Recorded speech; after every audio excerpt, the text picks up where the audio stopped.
Aloha, surfers. Let me talk to you a little bit about how I came to the word surfers. For me, I see all of us as surfers in life. We're all surfing for that next great wave.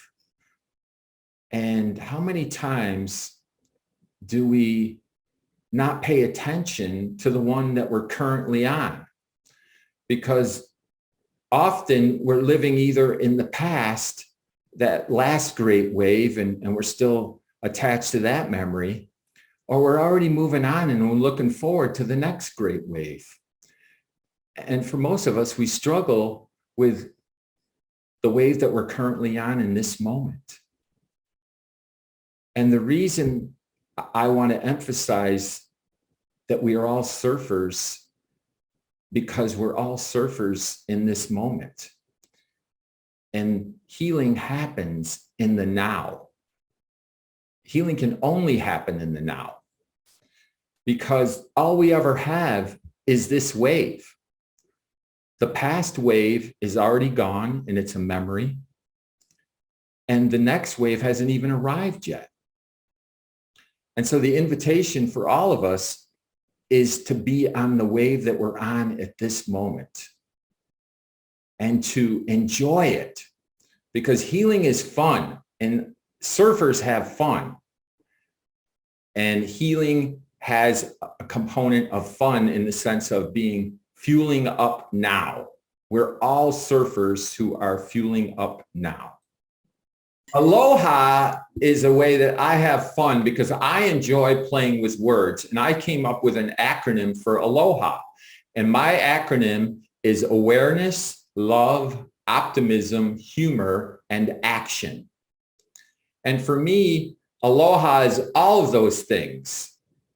Aloha, as far as awareness goes, is having an awareness of who I am. When most of us give thought to that question and we answer it in relationship to our titles, our roles, our identities, and all of those are connected with others in our lives. And that's how we've been programmed. When we look at who we are, it's connected to others. And healing begins with connection with self. And so when we talk about who am I in relationship to the surfer, in relationship to the surfer's healing, we're talking about who am I in the way that I look at myself in the mirror and see who I am rather than see myself the way others have told me to see me. And that's a big difference right there. Seeing myself for who I am rather than how other people have told me to see myself. Because often the way that other people have told us to see ourselves is the path that we choose, because we live in a culture and a society that promotes others before us. And healing is the awareness of putting myself first. Healing is about putting myself first, and it's having that awareness of loving myself first, which connects to the next letter in Aloha, love. I love myself first. And most people have a real struggle with loving themselves first because of our programming that tells us that we're not allowed to love ourselves first, that we're here to love others and give to others first. And when I say love myself first, the surfers that I often am coaching sort of look at me like, that's selfish. And I say, yes, it is. Because healing is selfish in the sense of loving ourselves first. And what most people get hung up on is the idea of loving ourselves first then is exclusive, meaning I can only love myself. And what I tell surfers is there's an invitation to make a shift where love begins. And it begins with loving ourselves first And out of that abundance of loving myself first, I create the space to love others. When we love others first rather than ourselves first, we operate out of a place of scarcity, and scarcity is connected to fear.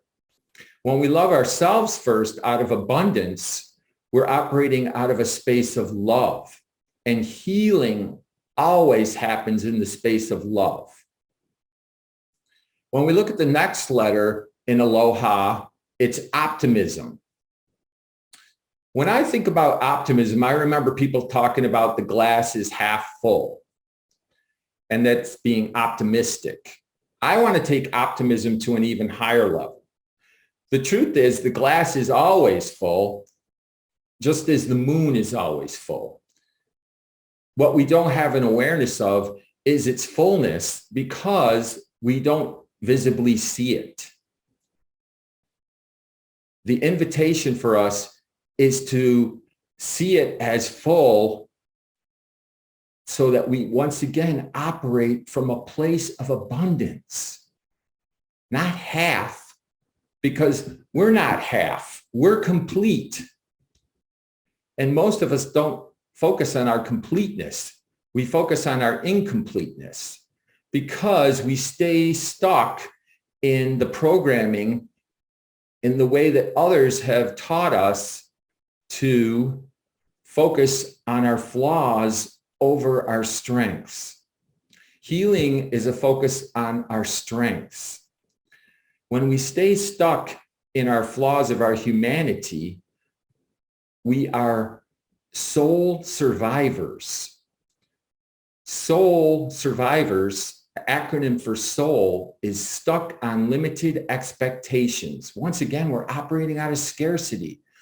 When we see ourselves as soul thrivers, we're operating out of abundance, soaring on unconditional love. And that brings me to the next piece that I want to talk about, and that is humor. Healing has humor. It has an element of play. And I often, in my coaching sessions, I use play. You can see the bubbles. Maybe you can, maybe you can't.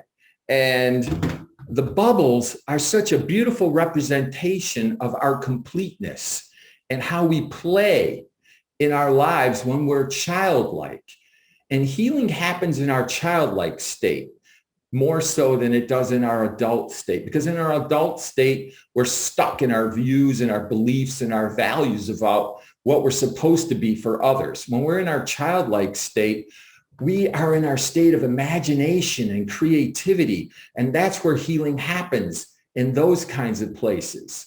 And it's in our ability to play and to have fun. And then the last A in ALOHA is action. Now, when we think about action, we often think about physical action, like we're on a sports field or we're doing exercise. And that can certainly be an action, as people display action when they're on the yoga mat.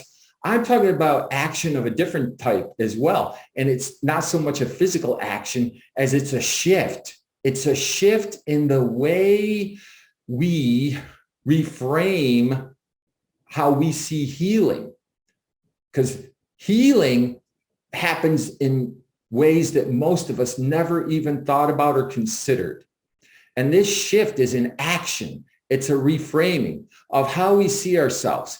Often we see ourselves stuck in the flaws of our humanity, and I'm inviting all the surfers to see themselves in their divinity, because we heal in our divinity. And when we make that kind of shift from seeing ourselves in the flaws of our humanity to embracing our divinity in the way that we are perfectly designed, that perfect design includes our humanity, which is imperfect. That's the beautiful part of the way we're designed, is that it allows for our human imperfections to be a part of our divinity. We make that shift to go from being the flawed human to the divine human. That's where healing happens. And healing can only happen in one place, now. And my last acronym that I want to share with you is now. noticing one's worth. When we begin to notice our worth, then we know that we are healing because we have made that shift from deserving and undeserving to worthy of healing. And that is powerful. How does healing happen? Often I get asked by surfers that question. What they're really asking me is a different question. They want to ask me, am I worthy of healing? And the question they're really asking me is, do I deserve to heal? And my response to them is, who deserves or doesn't deserve to heal? When we start asking ourselves a question relating to our deserving or undeserving, then we are making our healing conditional. It's kind of like the way people talk about love, that love is unconditional or conditional. Love and healing are one and the same. They're not conditional or unconditional. They're a choice. It's a choice for us to love ourselves and to see ourselves as worthy. Part of the healing process is knowing that we are worthy to heal from the inside out. Most of us look at our lives from a place of outside in. In other words, outside forces play a role in everything about how I choose to live my life. Let's take, for instance, the latest pandemic. How many people allowed their lives to be decided for them by the daily news that they received about the pandemic? And how then, based on that outside information, they would make choices for themselves of how they wanted to live. Healing is about recognizing things like pandemics as opportunities. It's looking at a crisis in a different way. It's viewing a crisis as an opportunity, or what I like to call a coconut moment. A coconut moment is an awakening. And often it comes in the form of something that isn't welcomed by us. That's why when a coconut falls out of the tree, we don't welcome its impact because we don't want to be hit by it. And we all have what I call emotional helmets in our lives. These emotional helmets, or pith helmets, are ways that we keep ourselves in a safe place, because most of us want to operate in a place of safety and stay in our comfort zone. And so what we make a choice to do is to continue to live our lives and make choices that keep us safe. Healing happens in discomfort, not comfort. It's a willingness on our part to know that we are strong and resilient, and that we can make changes from within ourselves, no matter what the outside circumstances or whatever outside factors, how they present themselves to us. We have the power within ourselves to choose how we're going to react to them or respond to them. What a huge difference that is when we choose to pause and respond rather than react out of a habit, or what I call an automatic reaction to something like a crisis. We choose to act in a place of love from the inside out. When you think about how a stone is thrown into a pond and where that first ripple is, it's always in the center. The first ripple is in the center, and then it expands outwardly.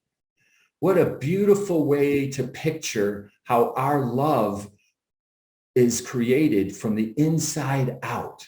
We are the first ripple.